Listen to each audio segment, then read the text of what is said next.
Content warning. Flashing lights, sudden or fast-changing colors, fast-moving images and patterns, death, drowning. This video contains spoilers for the game Earthbound. I've heard a lot of complaints about media that have the same name, mainly how that makes it harder to discuss or find information about them. You know, like Doom and Doom, Tomb Raider and Tomb Raider, or completely separate games like Fable and Fable. While the ones that are from the same series are more to capitalize on brand recognition, I think the games with no connection outside their titles are pretty interesting.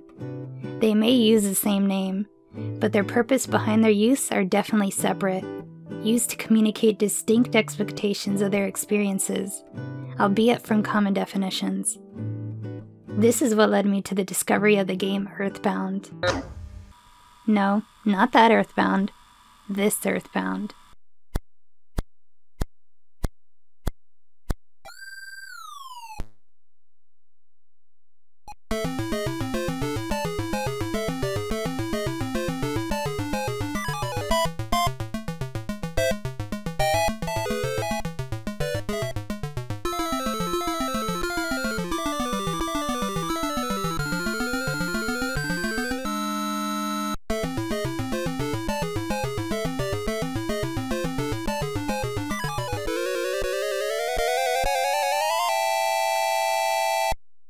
It was literally the two games having the same name that got me interested in playing this one. And yes, I know the Japanese version of Earthbound is actually called Mother 2, but the point still stands that a game's title points a player's attention towards certain aspects of a game. In Mother 2's case, on its surface it evokes notions of family or nostalgia, but when you learn the actual reason behind it, it's a reference to the John Lennon song of the same name and the emotion contained within it. For Earthbound, this one, while there's no official explanation I could find as to its naming, by itself it brings to mind ideas of the Earth itself, or some kind of ordinariness, an expectation that is subverted when actually playing the game.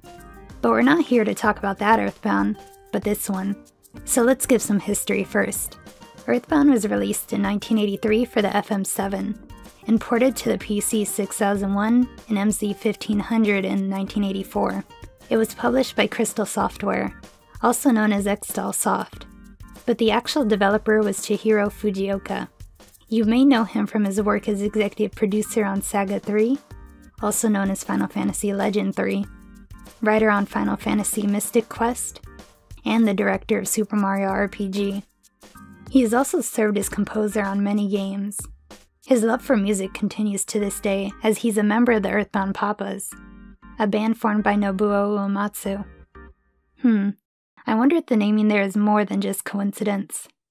Earthbound is the first commercial game he developed.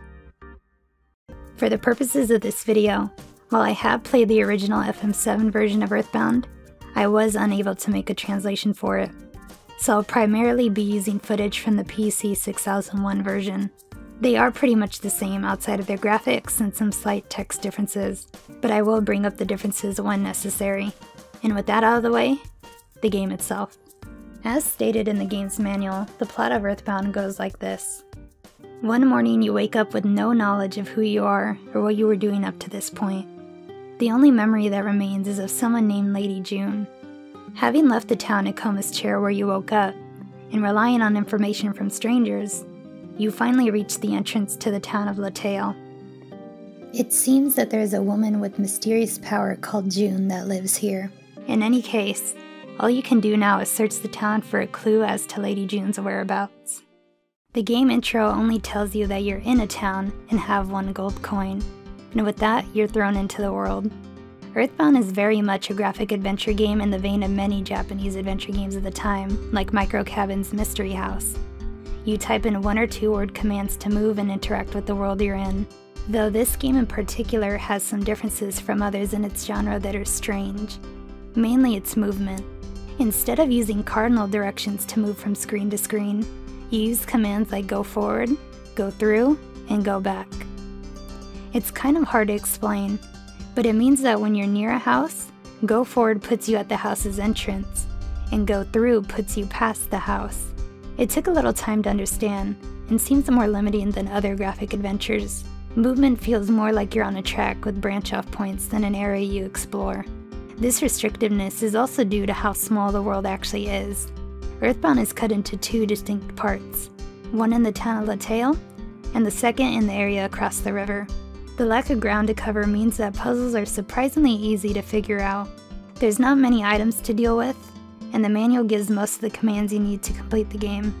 There is a maze, but aside from having to make a map to navigate through, it's not awful. While the puzzles in its world are nothing special, what's charming about Earthbound is its tone of all things. The player character has amnesia, so they must rely on the town residents' information for the first part of the game. There's Old Fwet the clothes seller, Racia the prophet, and Cloud Hamp the river keeper. The plot you'll get in this part doesn't amount to much. You get a crystal ball that can perform magic, you give that ball to the river keeper while wearing new clothes, you get the crystal ball back, and you use it to split apart the river water to pass to part 2. But the way the characters communicate that to you feels unintentionally hilarious. There's a weird requirement of having to type the person's name in to talk to them, and if you don't, they'll get angry with you. It's most likely a form of copy protection, since the names are only stated in the manual and are needed to complete the game. But the manual dresses that up in that they're just a standoffish kind of people. This manifests in the game in situations like if you get the clothes seller's name wrong, he'll just kick you out of the store, or a spirit getting mad and disappearing at you having summoned it for no reason, or characters just having strange requests like the river keeper forcing you to buy new clothes to get to the river because he dislikes the ones you're wearing now.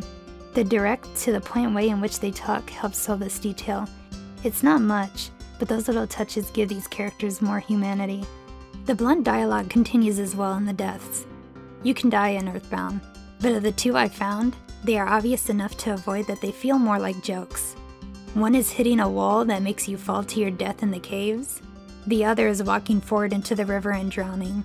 But how the game text reads as condescending towards the player for doing it was pretty funny. Aside from that, Earthbound's main mystery is a vague one. Crossing the river is the main goal of part 1, and through this goal we learn that Clown Half the River Keeper is evil. But it never gets explained why outside of him turning to stone once we get the crystal ball back. In the original FM7 version, there is a screen of text that hints that Cloud Hamp was working for some higher evil, but it's one we never see. The second part revolves around getting a white cat and going to the top of a tower. There is also a cave with a book that contains the solution to the final puzzle. In the original FM7 version, there is writing on the wall of a song that will raise people up to a ship, but again, it's never elaborated on. Once the player gets the white cat, solves the maze, gets to a rock in the back of the tower, and says the words from the book, they are floated up to the top of the tower, discovering a black cat.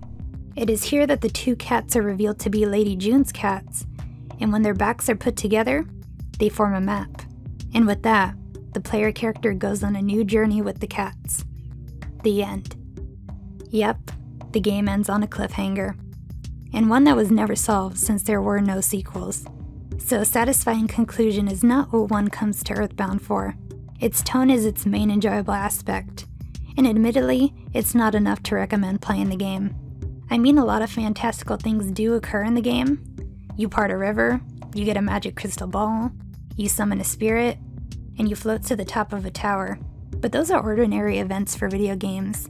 They also aren't given enough time to soak in, so it ultimately feels like going through the motions. Just another stop on the way to the ending. Earthbound is very much what the title suggested, an ordinary adventure game. Now, I don't know if Earthbound's title really comes from this idea of the ordinary, just like we'll probably never know what the mystery of Lady June is, but answers were never the game's intention. Like the game's manual says, in adventure games, as is often said, the big mystery is what the game is all about. And that's the question that Earthbound leaves us with even to this day. Thank you for watching. If you enjoyed this video, please consider supporting me on Patreon or Ko-fi. Patreon is if you want to support me monthly, and Ko-fi is for one-time support. These videos wouldn't be possible without the generous support of my patrons and Ko-fis. Any amount helps this channel keep going.